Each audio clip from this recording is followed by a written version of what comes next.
Sosok pengemudi maut tabrak dan seret motor sejauh 5 km tinggal jejak percikan api. Sebuah video yang menunjukkan mobil Daihatsu Sigra sedang menyeret mobil viral beredar di media sosial. Pengemudi disenyalir dalam pengaruh minuman keras hingga membuat motor itu terseret sejauh 5 km.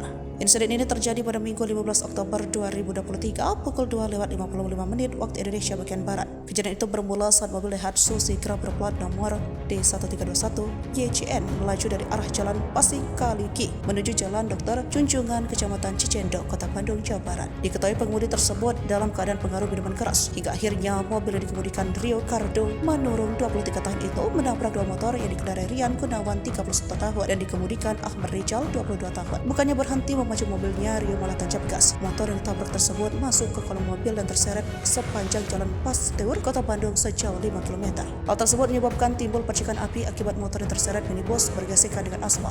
Aksi ugal-ugalan kemudian terhenti setelah rekan-rekan korban mengejarnya hingga menuju GT Pasteur. Usai pelaku menabrak motor korban, pelaku tersebut kabur. Kasat Lantas Polrestabes Bandung Kompol Eko Iskandar membenarkan insiden tersebut. Sementara itu, Kanit Gakum Satlantas Polrestabes Bandung AKBP Arif Saipul Haris mengatakan pelaku dan korban sudah dibawa ke Polrestabes Bandung untuk diminta keterangan.